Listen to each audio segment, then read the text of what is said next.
Hello everyone, welcome to our channel math X Y Z. आज हम राजस्थान की geography के नेक्स्ट चैप्टर को देखने वाले हैं। इसमें हम सारे ही जो ज़िले हैं उनके हम उपनाम को देखेंगे। तो इस बहुत ही इम्पोर्टेंट सेशन होने वाला है। अगर आप नए हैं तो प्लीज़ चैनल को सब्सक्राइब कीजिए और अपने फ्रेंड्स के साथ इस चैनल को ज़रूर से शेयर कर लीजिए। और साथ में अगर आपने राजस्थान जी के पहले से पढ़ रखा है तो आपका इस चैनल के साथ साथ रिवीजन हो जाएगा, बहुत ही बेहतरीन रिवीजन। और यहाँ पे टाइम वेस्टिंग तो बिल्कुल नहीं होता है, सिर्फ और सिर्फ हम क्या करेंगे, स्टडी करेंगे। तो फटाफट आज देखते हैं हम सभी जिलों के उपनाम। तो राजस्थान का पूर्वी प्रवेश द्वार, राजस्थान का पूर्वी प्रवेश द्वार हम किसे बोलते हैं? हम राजस्थान का पूर्वी प्रवेश द्वार बोलते हैं भरतपुर को। राजस्थान के जल महलों की नगरी, तो जल महलों की नगरी बोलेंगे दीग भरतपुर को। यहाँ सूरजमल जाट द्वारा जो जल महल बनाए गए थे वो बहुत ही फेमस है और इसी के कारण इसको हम बोलते हैं जल महलों की नगरी।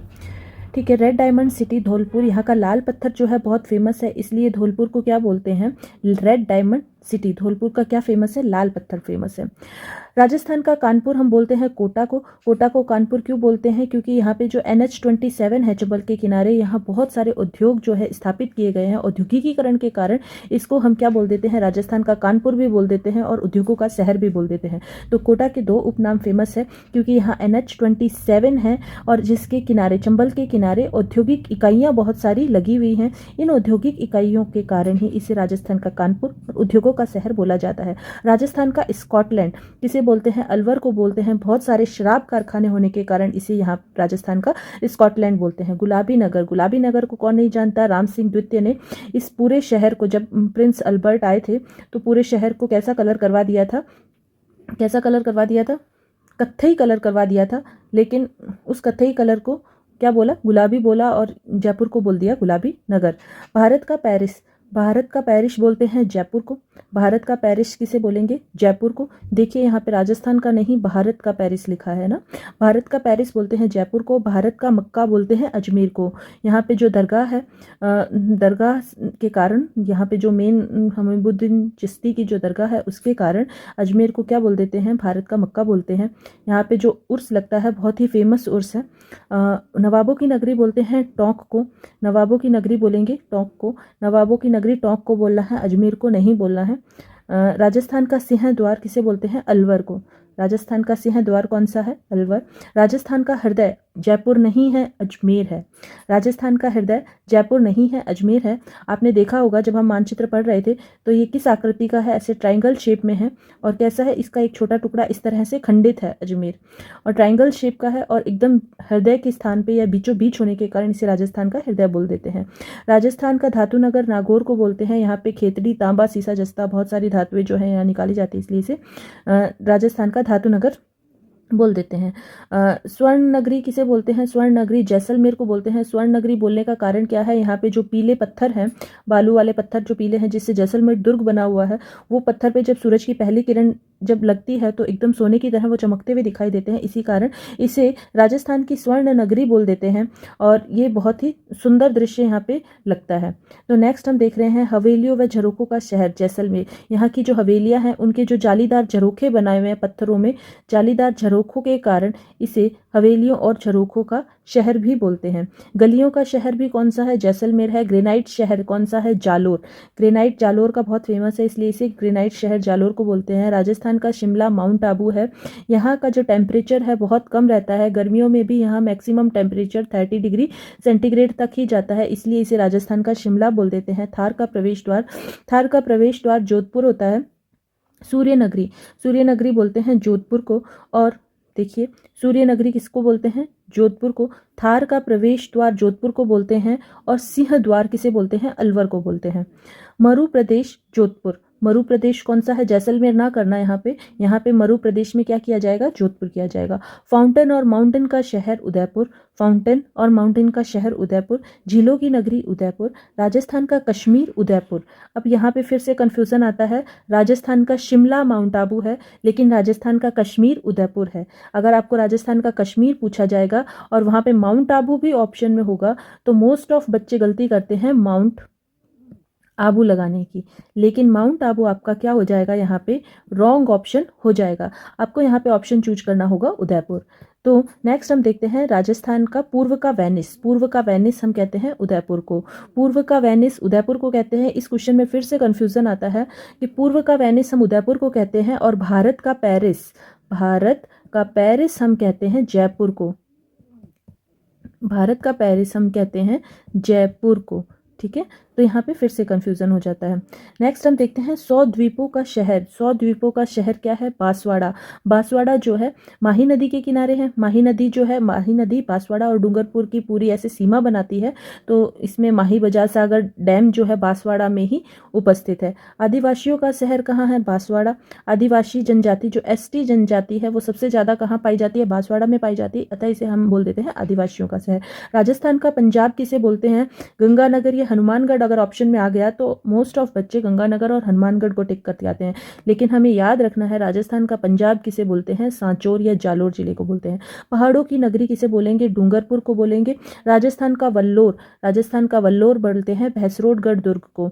ये किसने बनाया, किसके द्वारा बनाया गया था, व्यापारियों के द्वारा बनाया गया था। 2 व्यापारी थे तो उनके द्वारा बनवाया गया दुर्ग है और चंबल और ब्राह्मणी नदी के किनारे पर स्थित है। तो इस दुर्ग को क्या बोलते हैं, राजस्थान का वल्लोर बोलते हैं। शिक्षा का तीर्थ स्थल कोटा को बोलते हैं। यहाँ पे भी जयपुर में कंफ्यूज नहीं होना है, शिक्षा का तीर्थ स्थल क्या है, कोटा है। राजस्थान का गौरव चित्तौड़गढ़ है। राजस्थान का मैनचेस्टर भीलवाड़ा है। वस्त्र नगरी टेक्सटाइल सिटी ये भी भीलवाड़ा है। राजस्थान का गुलाब, रेगिस्तान का गुलाब हम बोलते हैं जैसलमेर को। यहाँ का जो किला है जैसलमेर दुर्ग उसे रेगिस्तान का गुलाब बोलते हैं। राजस्थान का अंडमान भी जैसलमेर को बोलते हैं। राजस्थान में अन्न भंडार, राजस्थान का अन्न भंडार श्री गंगानगर को बोलते हैं। सिटी ऑफ वेल्स, घंटियों का शहर, सिटी ऑफ वेल्स, वेल्स है ना, घंटियों का शहर क्या बोलते हैं इसे, घंटियों का शहर। घंटियों का शहर हम बोलते हैं झालरापाटन को। तांबा जिला बोलते हैं झुंझुनू को। यहाँ खेतड़ी और बहुत सारी जो तांबा है, सबसे ज़्यादा तांबा झुंझुनू में निकाला जाता है और बहुत इंपॉर्टेंट क्वेश्चन है। तांबा जिला हम किसे बोलते हैं, झुंझुनू को।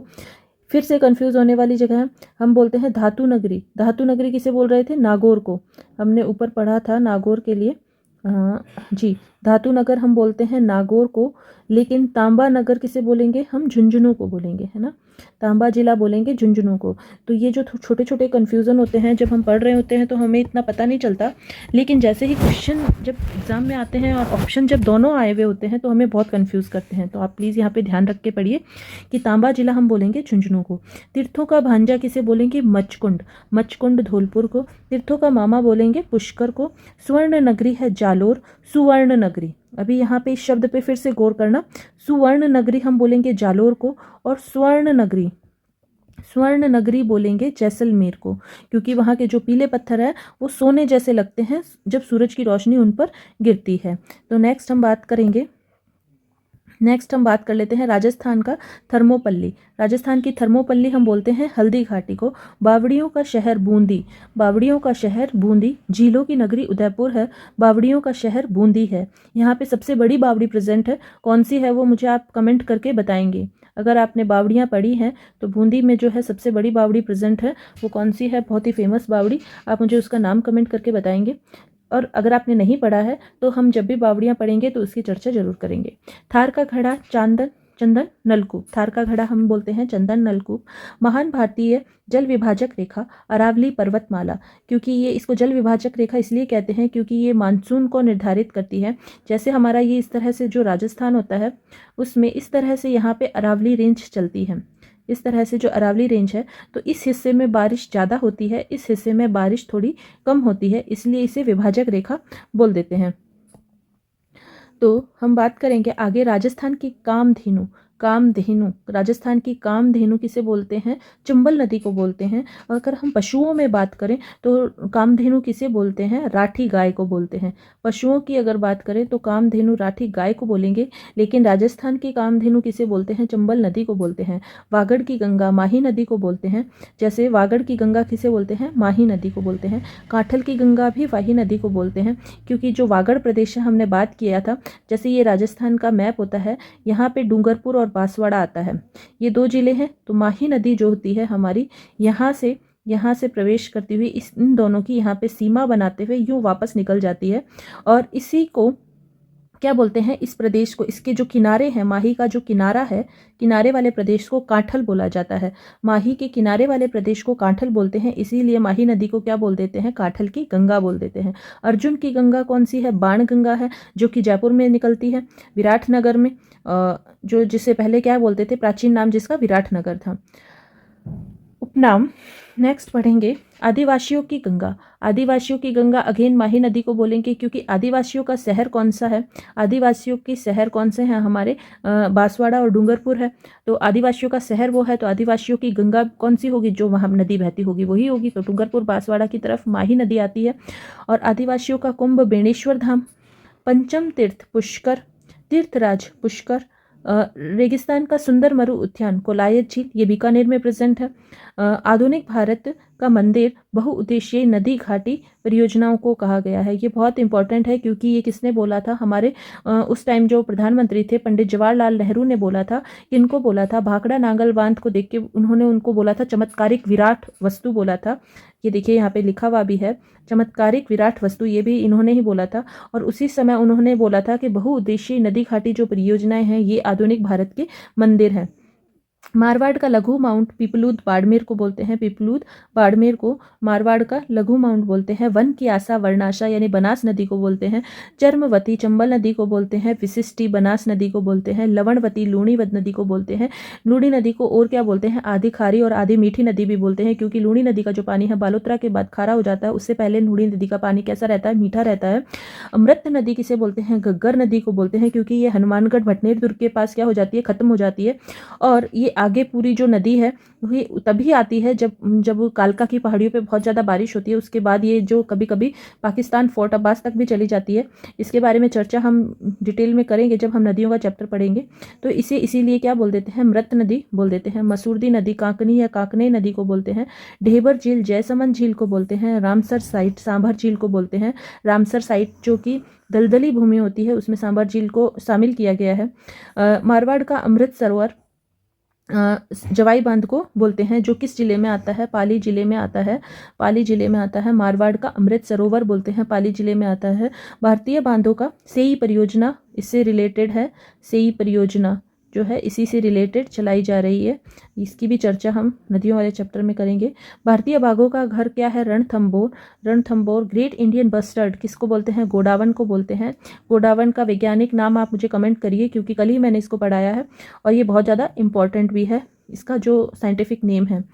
रेगिस्तान का कल्प वृक्ष खेजड़ी को बोला जाता है। चीतल की मातृभूमि सीता माता का जो मंदिर है वहाँ उसको बोला जाता है। आड़ा हुला पेंगोलिन को बोला जाता है। शमी वृक्ष खेजड़ी को बोला जाता है। भारतीय मोरिनो चोकला एक भेड़ की नस्ल है, इसको हम भारतीय मोरिनो बोलते हैं। घोड़ा जीरा किसे बोलते हैं, ईसब गोल को बोलते हैं। घोड़ा जीरे का उत्पादन जालोर नागौर साइड में बहुत ज़्यादा होता है। राजस्थान का नागपुर किसे बोलते हैं, झालावाड़ को बोलते हैं, क्योंकि ये किसके लिए फेमस है, संतरा उत्पादन के लिए फेमस है। इसलिए इसे क्या बोल देते हैं, क्योंकि नागपुर के संतरा जो है बहुत फेमस होते हैं और झालावाड़ में संतरा बहुत अच्छे होते हैं, इसीलिए इसे राजस्थान का जो है नागपुर बोल देते हैं। हरी अग्नि पन्ना को बोलते हैं, क्योंकि ये किससे बना हुआ होता है, आप मुझे कमेंट करके बताएंगे। ये ग्रीन कलर का होता है, मैं आपको बता देती हूँ, और इसको क्या बोलते हैं, हरी अग्नि बोलते हैं। लेकिन ये किससे मिलकर बना होता है वो आप मुझे कमेंट करिए, नहीं तो कल की वीडियो में मैं आपके साथ इस पर डिस्कशन कर लूँगी। जो खनिजों का अजायब घर है वो कौन है, राजस्थान है। खनिजों का अजायब घर होने का कारण सीधा सीधा यहाँ है कि अरावली पर्वतमाला यहाँ पर है और उसमें भरपूर मात्रा में खनिज संपदा जो है प्रेजेंट है। मरु त्रिकोण कौन सा है, मरु त्रिकोण जो मरुस्थलीय जिले हैं वही होंगे ना, तो जोधपुर जैसलमेर और बीकानेर, ये क्या है, मरु त्रिकोण है हमारे। कोंकण तीर्थ कौन सा है, कोंकण तीर्थ पुष्कर है। पुष्कर तीर्थ राज भी है, कोंकण तीर्थ भी है, ठीक है। राजस्थान का विंडसर महल कौन सा है, राजमहल। राजस्थान का विंडसर महल कौन सा है, राजमहल। किसने बोला था, फर्ग्यूसन ने इसको क्या बोला था, विंड महल या विंडसर महल बोला था। प्रहरी मीनार एक थंबा महल, प्रहरी मीनार किसको बोलते हैं, एक थंबा महल, जो कि जोधपुर में प्रेजेंट है। उसके बाद हम देखते हैं राजस्थान राज्य की आत्मा।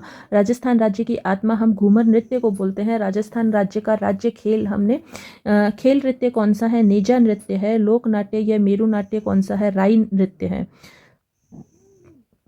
समस्त किलों का सिरमौर चित्तौड़गढ़ का दुर्ग है और हिंदू देवी देवताओं का सबसे बड़ा लिविंग फोर्ट। चित्तौड़गढ़ का दुर्ग क्या है? सबसे बड़ा living fort, biggest living fort है। हिंदू देवी देवताओं का अजायब घर कौन है? विजय स्तंभ, क्योंकि बहुत सारे जो 36 करोड़ देवी देवता हैं उनमें बहुत सारी देवी देवताओं की जो प्रतिमाएं हैं इस विजय स्तंभ में लगाई गई है, इसलिए इन्हें हिंदू देवी देवताओं का अजायब घर बोलते हैं। मारवाड़ की आंख किसे बोलते हैं? इसकी तीसरी मंजिल पे अल्लाह लिखा हुआ है। विजय स्तंभ की जो तीसरी मंजिल है उस पर अल्लाह लिखवा दिया गया था, क्योंकि जो कुंभा है उसने सोचा कि अगर कोई मुस्लिम आक्रांता जब आक्रमण करेगा तो वो इसको नुकसान ना पहुंचाए। अगर वहाँ पे अल्लाह लिखा हुआ होगा तो उसके कारण उसको वहाँ पे नुकसान नहीं पहुंचाया जाएगा। मेवाड़ की आंख कटारगढ़ को बोलते हैं। कुंभलगढ़ दुर्ग में जो बना हुआ है उसको क्या बोलते हैं? मेवाड़ की आंख बोलते हैं। जल दुर्ग कौन सा है? गागरोन दुर्ग है। पूर्व का जिब्राल्टर अजय मेरू दुर्ग है। पूर्व का जिब्राल्टर किसे बोला जाएगा? अजय मेरू दुर्ग को बोला जाएगा। अकबर का दौलत खाना मैगजीन दुर्ग को बोला जाता है। यहाँ पे अकबर की क्या थी? टकसाल लगाई हुई थी। मैगजीन दुर्ग को बोला जाता है अकबर का दौलत खाना। चिल्ह का टीला कहाँ है? जयगढ़ दुर्ग जो बना हुआ है वो किसके ऊपर बना हुआ है? चिल्ह के टीले के ऊपर बना हुआ है। और दक्कनिया की चाबी आसोरगढ़ को बोला जाता है। दक्कन की चाबी। बादशाह दुर्ग बयाना दुर्ग को बोला जाता है। हिंदुआ सूरज सिसोदिया वंश को बोला जाता है। सिसोदिया वंश जो हमारा बप्पा रावल का जो वंश था वो आगे चल के क्या कहलाया था? सिसोदिया वंश कहलाया था। हमीर जिनके राजा हुए थे, हमीर, राणा सांगा, ये सब सिसोदिया वंश के थे। मेवाड़ के भीष्म पितामह। मेवाड़ का भीष्म पितामह कौन था? कुंवर चुंडा था, जो किसके बेटे थे? राणा लाखा के बेटे थे। मारवाड़ का प्रताप किसे बोलते हैं? चंद्रसेन को बोलते हैं। वैसे तो महाराणा प्रताप जो थे मेवाड़ के राजा थे, लेकिन जो मारवाड़ का प्रताप है, जो कि प्रताप का अग्रगामी भी जिन्हें बोला जाता है, वो कौन थे? रावचंद्र सेन थे। इनको इसीलिए मारवाड़ का प्रताप बोला जाता है क्योंकि महाराणा प्रताप की तरह इन्होंने भी जो मुस्लिम या अकबर की अधीनता जो है स्वीकार नहीं की थी। मारवाड़ का भूला बिसरा राजा कौन था? रावचंद्र सेन थे मारवाड़ का भूला बिसरा राजा। भीलों के चितेरे गोवर्धन लाल बाबा को कहा जाता है। गणित एवं तर्क शक्ति का जादूगर सर्वोत्तम सिंह भाटी को कहा जाता है। राजस्थान की लता कौन है? सीमा मिश्रा है। कैमल मेन अशोक टांग है। घोड़े वाले बाबा कर्नल जेम्स टॉड को कहते हैं। ये हमारे राजस्थान हिस्ट्री के जनक भी कहे जाते हैं। आदिवासियों की बाईजी मंजू राजपाल को कहा जाता है। आदिवासियों की बाईजी मंजू राजपाल को कहा जाता है। राजस्थान की सीआर दास मुकुट बिहारी लाल भार्गव को कहा जाता है। दास साहब हरिभाव उपाध्याय को कहा जाता है।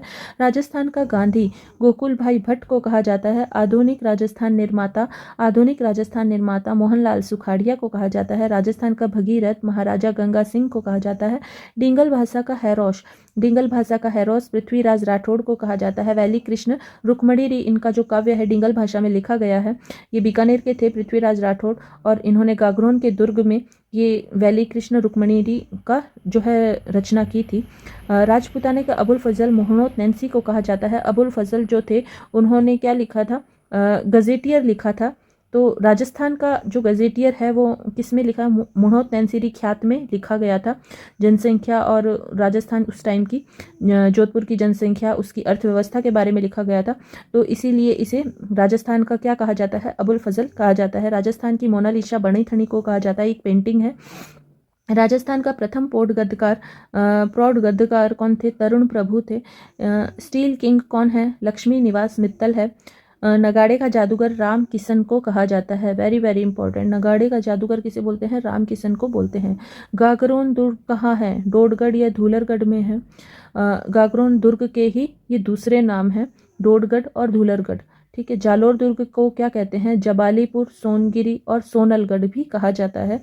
जालोर दुर्ग के नाम है जबालीपुर, सोनगिरी और सोनलगढ़। जोधपुर दुर्ग मेहरानगढ़ या मयूर ध्वजगढ़ भी कहा जाता है। भरतपुर दुर्ग लोहागढ़ कहा जाता है। आबू दुर्ग अचलगढ़ कहा जाता है। आबू के दुर्ग को कौन सा है? अचलगढ़ कहा जाता है। बूंदी का किला तारागढ़ या तिलस्मी किला भी कहा जाता है। अजमेर का किला तारागढ़, अजयमेरु दुर्ग गढ़ और बिठली भी कहा जाता है। गढ़ बिठली कहा जाता है क्योंकि ये बिठली नामक जो वो पहाड़ी है उसके ऊपर बनाया गया है, इसीलिए इसे गढ़ बिठली भी कहा जाता है। अकबर का किला किसे बोलते हैं? मैगजीन दुर्ग बोलते हैं। नाहरगढ़ या जयपुर में है जो इसे सुदर्शनगढ़ भी बोलते हैं। मेड़ता का किला मालकोट या मेड़तपुर दुर्ग को कहा जाता है। नागौर का किला नागदुर्ग या नागदुर्ग या अहिछत्रपुर दुर्ग भी कहा जाता है। अहिछत्रपुर दुर्ग भी कहा जाता है। बीकानेर की किला जूनागढ़ है। हनुमानगढ़ का किला भटनेर दुर्ग है। शेरगढ़ हड़ौती कोषवर्धन दुर्ग कहा जाता है। अलवर के दुर्ग को बाला दुर्ग कहा जाता है। बयाना का दुर्ग विजय मंदिरगढ़ कहा जाता है। जैसलमेर के किले को सोनार किला, त्रिकूटगढ़ और सोनगढ़ कहा जाता है। देखिए, जैसलमेर का किला और जालोर के किले में बहुत कन्फ्यूजन रहता है, तो जालोर के किले को एक बार आप वापस देखिए। जालोर के किले को सोनगिरी और सोनलगढ़ कहते हैं और स्वर्ण दुर्ग भी कहते हैं, सुवर्ण, है ना। और जैसलमेर को क्या कहते हैं? सोनार किला, त्रिकूट और सोनगढ़ कहते हैं।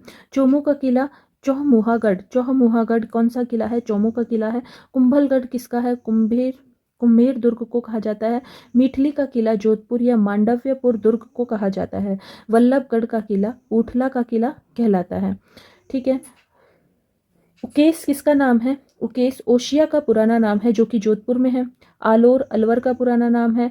झालर पाटन का पुराना नाम ब्रजनगर है। आप भरतपुर का पुराना नाम ब्रजनगर मत कर देना। किसका नाम है? झालर पाटन का पुराना नाम क्या है? ब्रजनगर है। रामदेवरा का नाम रुणीचा। जैसलमेर स्वर्णगिरी, सांभर को सपादलक्ष, हेमकूट को कुंभलगढ़, श्री गंगानगर को रामनगर बोलते थे। रामनगर क्वेश्चन आया हुआ है एग्जाम में। सहरिया जाति का कुंभ किसे बोलते हैं? सीताबाड़ी को।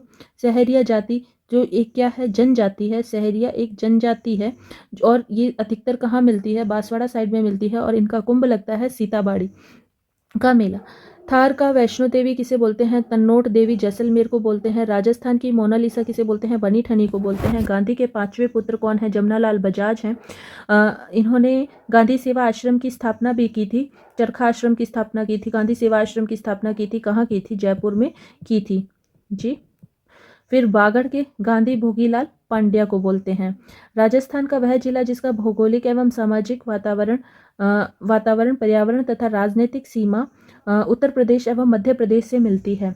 तो ये हमारा रिवीजन हो रहा है। अब हमने ये सब कुछ पढ़ लिया है। तो राजस्थान का वो कौन सा जिला है जिसकी सामाजिक वातावरण एवं पर्यावरण तथा राजनीतिक सीमा उत्तर प्रदेश और मध्य प्रदेश से मिलती है? तो वो हमारा जिला हो जाता है धौलपुर, जो कि राजस्थान का सबसे छोटा जिला था और इसकी सीमा उत्तर प्रदेश और मध्य प्रदेश दोनों से मिलती है। राजस्थान का वह जिला जिसकी सीमा गुजरात पाकिस्तान से मिलती है, वह कौन सा है? गुजरात से भी मिलती है और पाकिस्तान से भी मिलती है, तो वो हमारा हो जाता है बाड़मेर। इसमें से किस जिले की सीमा पाकिस्तान से नहीं मिलती है? तो हमारे पाकिस्तान के साथ सीमा बनाने वाले 4 जिले हैं। कौन कौन से थे? गंगानगर था, बीकानेर था, उसके अलावा उसके बाद जैसलमेर था जो सबसे लंबी सीमा बना रहा था, उसके बाद हमारा कौन सा था? बाड़मेर था। ठीक है, तो ये 4 जिले हमारे पाकिस्तान के साथ सीमा बनाते हैं। हनुमानगढ़ तो नहीं बनाता। राजस्थान के किस जिले का क्षेत्रफल सबसे बड़ा है? राजस्थान के जैसलमेर का क्षेत्रफल सबसे बड़ा है। राजस्थान में क्षेत्रफल के आधार पर सबसे छोटा जिला हमारा धौलपुर होता है। अंतर्राष्ट्रीय सीमा की लंबाई कितनी है? 1070 किलोमीटर अंतर्राष्ट्रीय सीमा की लंबाई है। राजस्थान सीमा पर स्थित भारत पाक की अंतर्राष्ट्रीय सीमा का नाम क्या है? रेड क्लिफ रेखा, ये हमारी अंतर्राष्ट्रीय सीमा रेखा का नाम है। राज्य की कुल स्थलीय सीमा की लंबाई कितनी है? 5920 किलोमीटर। बांसवाड़ा और डूंगरपुर का प्राचीन नाम क्या है? बांसवाड़ा और डूंगरपुर को वागड़ क्षेत्र भी कहा जाता है। राजस्थान देश में कौन से भाग में स्थित है? उत्तर पश्चिमी भाग में स्थित है। राजस्थान हमारे देश के उत्तरी और पश्चिमी भाग में स्थित है। राजस्थान का क्षेत्रफल कितना? भूभाग रेगिस्तानी है, लगभग 2/3 भाग जो है रेगिस्तानी है। राजस्थान का अक्षांशीय विस्तार बहुत अच्छे से हमने स्टडी किया था इसको। 23 डिग्री 3 मिनट से उत्तरी अक्षांश से लेकर 30 डिग्री 12 मिनट उत्तरी अक्षांश तक है। राजस्थान का वह जिला जो अंतर्राष्ट्रीय और अंतर्राज्यीय दोनों सीमा बनाता है, तो गंगानगर अंतर्राज्यीय सीमा किसके साथ बनाता है? पंजाब के साथ। अंतर्राष्ट्रीय सीमा किसके साथ बनाता है? पाकिस्तान के साथ बनाता है। राजस्थान के और इसके अलावा एक और जिला था जो अंतर्राज्यीय और अंतर्राष्ट्रीय सीमा दोनों बनाता है, वो कौन सा था हमारा? बाड़मेर, है ना। बाड़मेर पाकिस्तान और गुजरात के साथ अंतर्राष्ट्रीय सीमा बनाता है पाकिस्तान के साथ, और अंतर्राज्यीय सीमा बनाता है किसके साथ? गुजरात के साथ। राजस्थान के साथ सबसे लंबी अंतर्राज्यीय सीमा किस राज्य की लगती है? तो मध्य प्रदेश की लगती है। लगभग 1600 किलोमीटर की अंतर्राज्यीय सीमा लगती है। और सबसे ज़्यादा सीमा बनाने वाला जिला अगर पूछा जाए तो झालावाड़, झालावाड़ जो है सबसे ज़्यादा सीमा बनाता है। बहुत अच्छे से हमने मैप में पढ़ा था, इसको मैप में पढ़ के स्टडी किया था। तो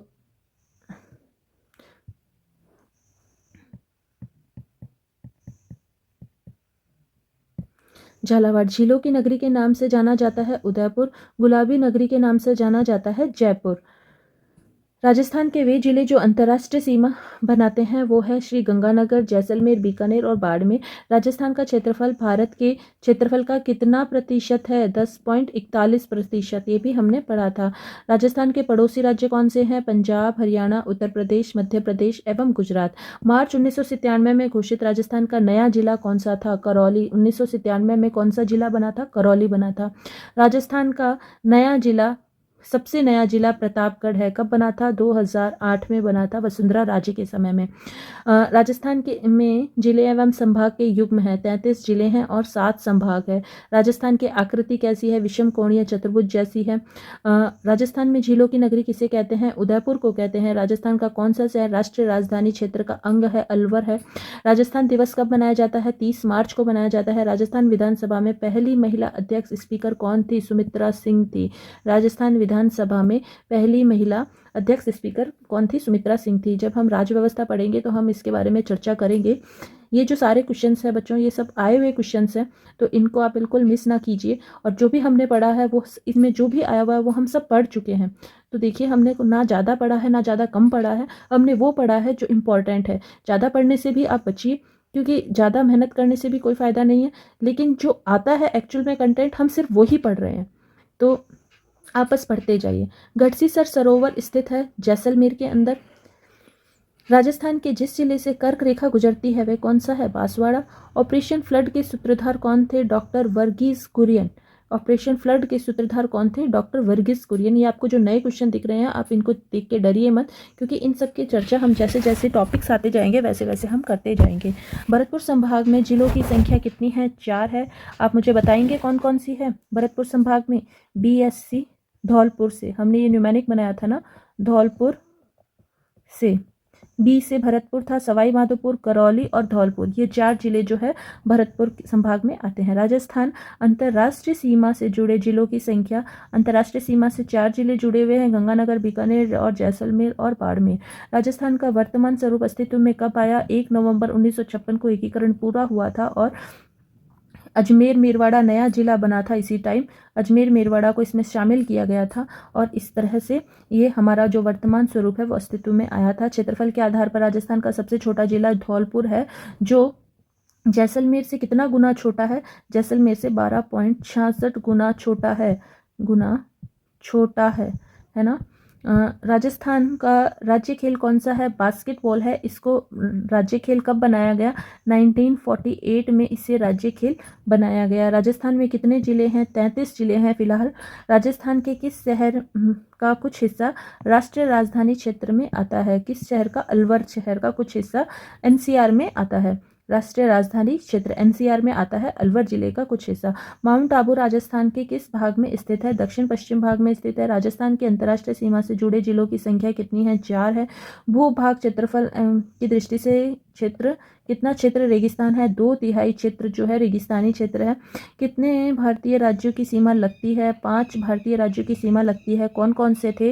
पंजाब की लगती है, हरियाणा की लगती है, फिर UP की लगती है, फिर MP की लगती है और फिर गुजरात की लगती है। ये 5 की सीमाएं राज्य से लगती है। अधिकांश भाग किस रेखा के उत्तर में स्थित है? कर्क रेखा के उत्तर में स्थित है। राज्य का दक्षिणी भूभाग क्या कहलाता है? वागड़ कहलाता है। बालाथल किस जिले में स्थित है? बालाथल उदयपुर जिले में। बालाथल क्या है? बालाथल एक सभ्यता है। जो हम सभ्यता वाले चैप्टर में देख लेंगे। राजस्थान का सबसे बड़ा जिला कौन सा है? सबसे बड़ा जिला जैसलमेर है। राजस्थान का कौन सा शहर कर्क रेखा के सबसे निकट है? बांसवाड़ा से निकलती है और डूंगरपुर भी इसके पास पड़ता है। किस जिले से गुजरती है रेड क्लिफ लाइन? मेरे ख्याल से यहाँ से क्वेश्चन कटा हुआ है थोड़ा सा। रेड क्लिफ किस रेखा जिले से रेखा गुजरती है? तो वो जैसलमेर से गुजरती है। राजस्थान के उत्तर से दक्षिण की लंबाई 826 किलोमीटर है। राजस्थान की सर्वाधिक लंबी सीमा किस राज्य से मिलती है? मध्य प्रदेश से मिलती है। राजस्थान राज्य का कुल क्षेत्रफल क्या है? 3,42,239 वर्ग किलोमीटर है। राजस्थान, आजकल ऐसे क्वेश्चंस एग्जाम में पूछने बंद हो गए हैं, ये बहुत पहले 2013 में पूछा गया क्वेश्चन है। राजस्थान सीमा पे, पर फिर भी हमें पता तो होना ही चाहिए। राजस्थान सीमा पर स्थित भारत पाक का अंतर्राष्ट्रीय सीमा का नाम क्या है? रेड क्लिफ लाइन है। राजस्थान के किस जिले का क्षेत्रफल सबसे बड़ा है? जैसलमेर का।